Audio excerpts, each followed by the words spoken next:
Foro de la Historia. El pasado tiene mucho que contar. Hola a todos y bienvenidos de nuevo a nuestro canal, Foro de la Historia. Y hoy vamos a hablar de un hito bastante importante en la época, que es el Tratado de Tordesillas.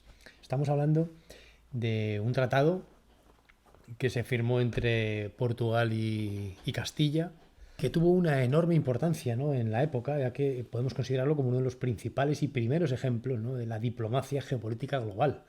No olvidemos que estos países lo que hicieron con este tratado, con este acuerdo, fue repartirse el mundo entre ellos. Es decir, esto evidentemente terminó siendo un problema porque dejaba de lado a otras potencias emergentes, pues que al final llevaría a los conflictos que todos conocemos, ¿no? Y además este tratado confirmaba las buenas relaciones entre Castilla y Portugal, que no siempre habían sido así, que ya se habían iniciado años antes, ¿no? Y que cerraban, ¿no?, un siglo XV donde hubo muchos conflictos entre estos dos reinos ibéricos, ¿no? Y por eso, bueno, antes de nada, vamos a hacer una pequeña introducción, ¿no?, con el contexto histórico, ¿no? Es decir, cómo llega Castilla y Portugal a este tratado y cómo se desarrolla, ¿no?, ese final de la Edad Media en la península ibérica, y con ese evidente, que ya vamos a contar un poco por encima, rivalidad entre Castilla y Portugal. Portugal terminó antes su reconquista, es decir, dejó de tener contacto con Al-Ándalus mucho antes que Castilla, lo mismo que le pasó a Aragón, ¿no? Entonces era Aragón en el Mediterráneo y Portugal en el Atlántico y sobre todo en África, ¿no?, tuvieron oportunidad de expansión, de hacer una expansión notable, cosa que Castilla pues todavía estaba en otras cosas, ¿no? Como ya podemos imaginar, ¿no?, para hasta la conquista definitiva, ¿no?, del Reino de Granada.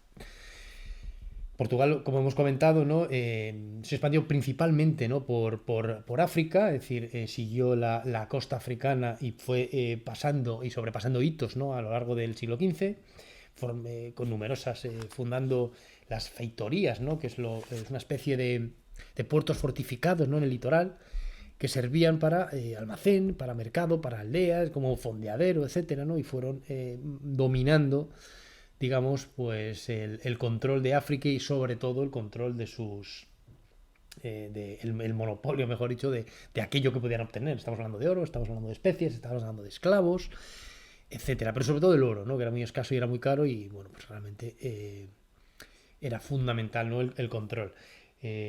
Portugal, como ya hemos comentado, a lo largo de ese siglo XV, pues fue traspasando hitos y traspasando barreras, sobre todo, ¿no? Estamos hablando que todavía los barcos pues tenían muchas dificultades, ¿no?, y la mayoría de la navegación se hacía en cabotaje, es decir, cerca de la costa, pero así fueron traspasando, por ejemplo, el Cabo Bujador, que está un poquito más al sur de las Islas Canarias, pero más o menos a la misma altura. Pusieron traspasando otras barreras, como por ejemplo el Cabo Santa Catarina, ¿no?, que es más o menos cerca, un poquito después, más al sur del Golfo de Guinea. Incluso llegaron, ¿no?, a finales del siglo XV, con Bartolomé Díaz, ¿no?, a doblar el Cabo de Buena Esperanza, que es justamente la parte más al sur de África, que les permitía llegar, ¿no?, que era su idea, llegar a la India, ¿no?, cosa que logró Vasco da Gama un par de años antes, ¿no?, de entrar en el nuevo siglo, con lo cual estamos hablando que los portugueses, pues bueno, cogieron mucha experiencia, ¿no?, en navegación y en conquista, pero claro, este monopolio provocó siempre un conflicto, ¿no? O sea, estamos hablando no solo en los mares, por ejemplo, por Ceuta, por las Canarias, es decir, por muchas otras zonas, por la pesca de la zona, etcétera. Pero bueno, durante el siglo XIV incluso estamos hablando de batallas importantes como la batalla de Aljubarrota, ¿no?, en 1398, que estuvo a punto de costarle la vida al rey castellano Juan II, ¿no?, que aspiraba al trono portugués por matrimonio. Y también Portugal participó activamente, ¿no?, en la guerra de secesión. Es decir, el siglo XV entre Portugal y Castilla fue bastante complejo, ¿no? Incluso el rey de Portugal, Alfonso V, llegó a casarse con Juana Beltraneja, pues bueno, pues que era su sobrina, por cierto, y que contaba solamente con 12 años, pues formando parte, ¿no?, de ese conflicto de sucesión castellano. Y bueno, pues al final pues llegaron a un primer acuerdo, que fue el conflicto finalizó con el Tratado de Alcasovas-Toledo, firmado en 1479-1480.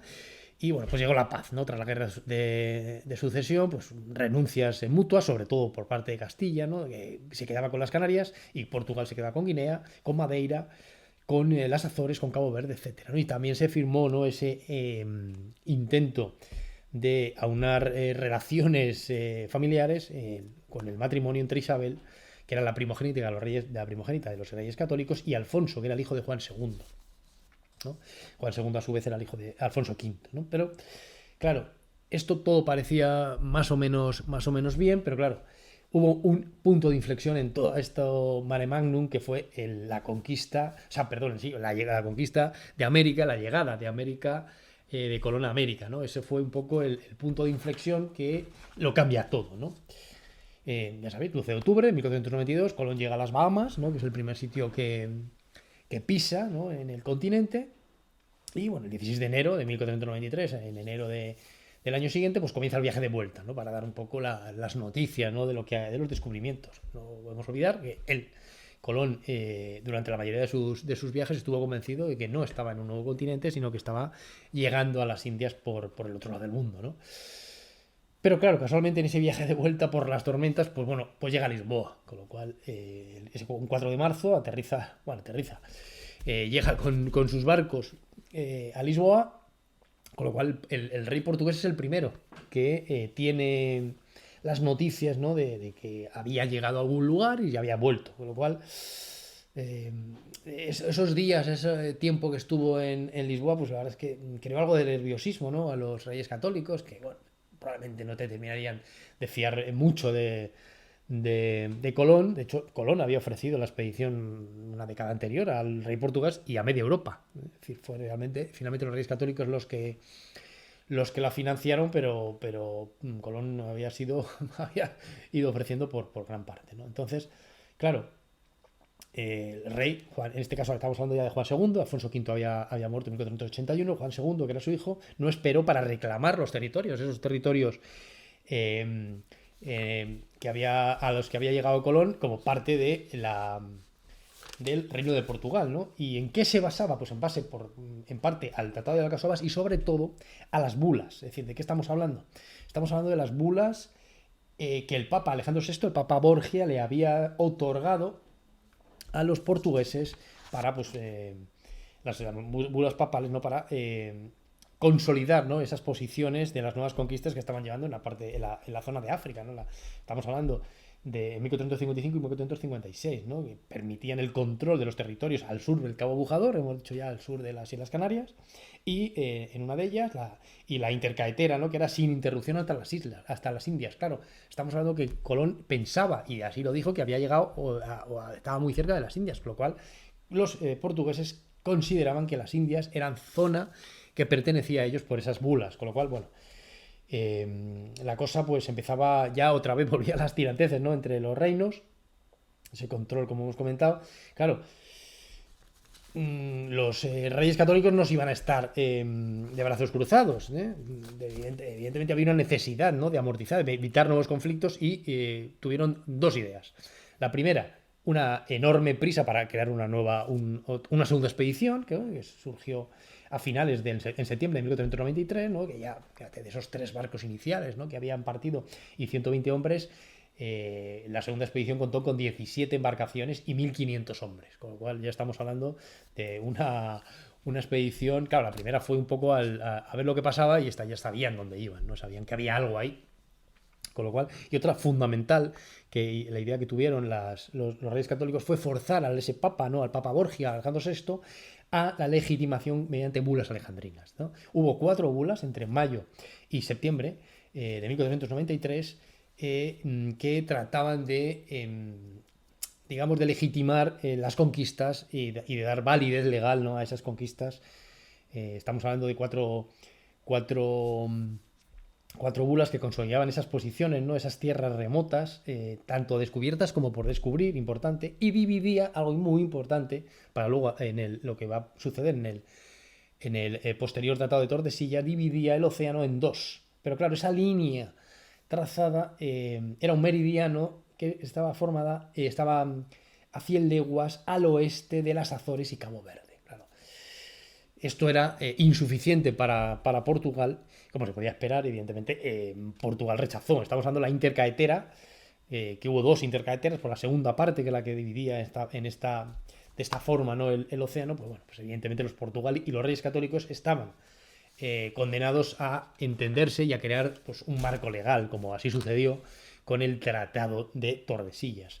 Cuando hablamos de tratado estamos hablando como si fuera uno, pero realmente no deberíamos hablar de tratados, sino de tratados, porque realmente se firmaron dos. Es decir, evidentemente, aquel tratado que dividió el mundo de otra forma diferente, ¿no? A la intercaetera, como hemos comentado, fue el que ha pasado a la historia, el más importante, pero hubo otro tratado, ¿no?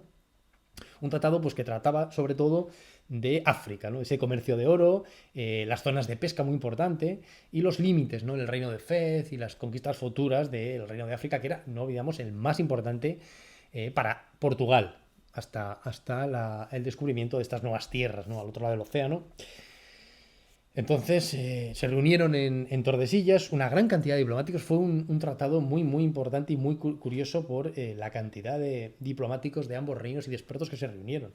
Curiosamente, no hubo ninguna intermediación del Papa, es decir, fíjate, el Papa que había legitimado tanto a los portugueses como a los castellanos, pues aquí no tuvo presencia, ni voz ni voto, como se puede decir, ¿no? Y curiosamente.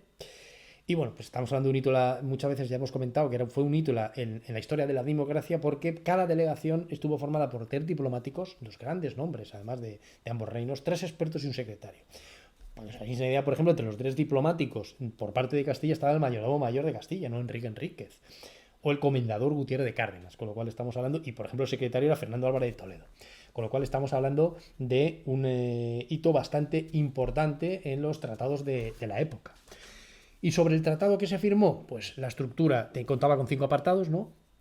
Son bastante interesantes, ¿no? Hay documentos, podéis verlo, ¿no? Porque ahora mismo hay dos copias, una que se quedó los reyes castellanos y otra que se quedaron en Portugal. Bueno, pues hay esas 5 partes. La primera es una exposición de motivos, la segunda es la carta de poder de los reyes católicos. Ya sabéis que les gustaba mucho explicar todos sus títulos, etcétera. La tercera parte es la carta de poder de Juan II, el rey portugués.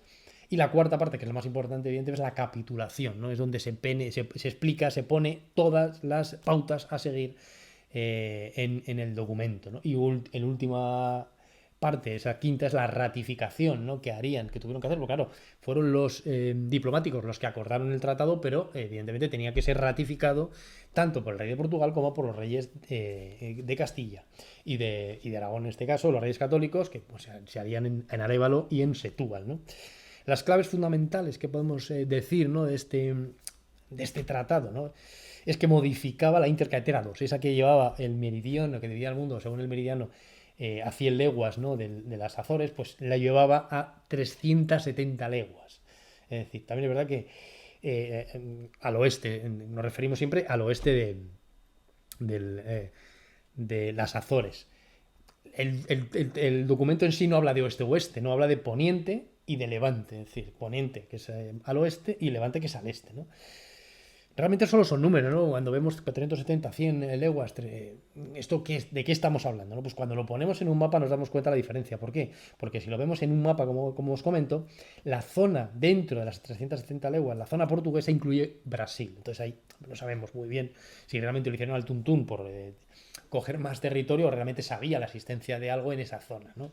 Eso ya no lo sabemos. De hecho, el hecho de que incluyera Brasil hace que los primeros en llegar a Brasil, o los que en teoría conquistaron Brasil, o llegaron primero, no fueron los portugueses, como se ha dado, ¿no? Pedro Álvarez Cabral es el que en teoría hizo la conquista de Brasil. Realmente fueron antes, hubo expediciones españolas, no, castellanas, ¿no? Por ejemplo, Vicente Yáñez Pinzón, que fue uno de los que acompañaron a Colón, uno de los que de su propio bolsillo pusieron un barco, ¿no? Incluso Diego de Lepe también es el que se le asocia, ¿no? Esa primera llegada, pero lo invalidaron realmente pues por el tratado, ¿no? Como ya hemos comentado, por ese acuerdo que habían llegado en las 370 millas, que estaban esa zona estaba en la zona portuguesa.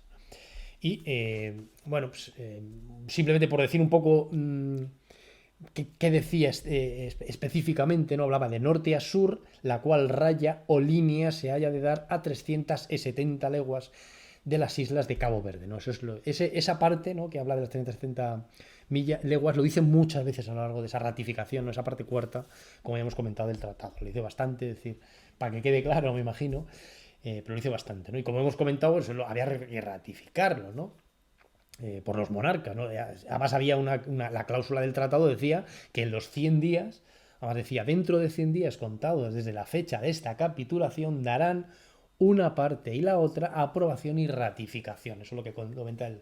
Y, evidentemente, el acuerdo, este acuerdo entre los diplomáticos se firmó en Tordesillas el 7 de junio de 1494, ese fue el acuerdo que se llevó, que, como ya hemos comentado, tenía que firmarse en menos de 100 días, ¿no? Y evidentemente fue ratificado primero en Arévalo por los Reyes Católicos, ratificado el 2 de julio de 1494 y el 5 de septiembre por el rey portugués, por Juan II, en Setúbal, ¿no? Por eso decimos que hay dos copias, ¿no? La que ratificó, perdón, el rey de Portugal, que está actualmente en el archivo de la Torre de Tombo de Lisboa, ¿no? Y la que ratificaron los Reyes Católicos, cuyo original se guardó después en el archivo Simancas cuando se creó, unos años después, ¿no? Y bueno, en 1785 ya pasó al archivo de Indias, ¿no?, donde se creó y se guardaba todo lo relacionado con América, ¿no?, con la España americana y con la España de fuera de la península, ¿no? Y bueno, pues consecuencias, las primeras consecuencias que tenemos, porque claro, este acuerdo llevó, quitaron, digamos, se limaron las posibles conflictos que podía haber, y bueno, pues mantuvieron, ¿no?, desde ese tratado de Alcasovas por las buenas relaciones, las mejores relaciones probablemente que habían tenido los dos reinos, hasta el punto de, pues como habíamos comentado, ¿no?, en ese tratado de Alcasovas se acordó la boda de Alfonso, que era el primogénito del rey, que iba a heredar, ¿no?, el trono de Juan II, con Isabel, con la primogénita primogénita de los Reyes Católicos. Lo que ocurre es que Alfonso falleció, desgraciadamente, se cayó un caballo el hombre y falleció. Y bueno, tras la muerte de Juan II llegó al trono Manuel I, y de nuevo Isabel se casó con Manuel I. Es decir, la idea de los reinos era unificar los reinos de cualquier forma, ¿no?, el reino de Castilla y el reino de Portugal, y no será que no lo intentaron, ¿no? Realmente no hubo suerte, como ya sabemos por la historia, esos reinos permanecieron divididos, salvo en la época de Felipe II y de Carlos III, pero se intentó, como ya hemos comentado, con Isabel. Llegaron incluso, estamos hablando que en 1498 nace Miguel de la, perdón, en el matrimonio de Miguel I con Isabel nace un niño, Miguel de la Paz. Ese embarazo le cuesta la vida a Isabel, precisamente, y ese niño, en un tiempo en el que había muerto el primogénito de los Reyes Católicos, hubiera sido el heredero de Portugal, de Castilla y de Aragón. Es decir, hubiera sido prácticamente el que hubiera sido el dueño del mundo, conocido prácticamente. Estamos hablando, fíjate, las posesiones que estamos hablando en este momento, de todos estos reinos. Lo que ocurre es que, bueno, desgraciadamente Miguel de la Paz falleció a los pocos años, y digamos que ese sueño, ¿no?, que habían tenido tanto los Reyes Católicos, ¿no?, como el rey de Portugal, de unificar por fin los reinos, pues no se dio. No se dio, desgraciadamente, y no sé, como le hemos comentado, que no lo intentaron, ¿no? Porque realmente, de hecho, tras la muerte de Isabel, ¿no?, en ese embarazo, Manuel se casó con una hermana de otra hija de los Reyes Católicos, con María, ¿no?, con la que tuvo hijos, incluso tuvo a Juan III. Pero claro, ya alejados, ¿no?, de esa unión ibérica, ¿no?, que era lo que todos soñaban. ¿Cuáles fueron las consecuencias? Pues lo primero, las consecuencias del tratado, un tratado muy importante, fue que dotó de una base legal para la expansión, una expansión ibérica, realmente, de Portugal y Castilla, principalmente de Castilla por la gran parte, pero también de Portugal, ¿no?, por la zona que hemos comentado, dentro de esas 370 millas.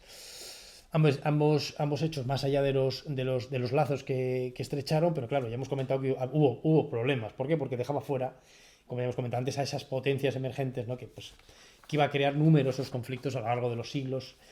Pero eso ya es otra historia. No quiero dejar aquí, ¿no?, ese hito tan importante, ¿no? Ese 7 de junio de 1494, ¿no?, que se aprobó ese acuerdo, ¿no? Se firmó ese acuerdo de dos delegaciones de portugueses y castellanos, ¿no? Y en ese enorme tratado del que hemos hablado hoy.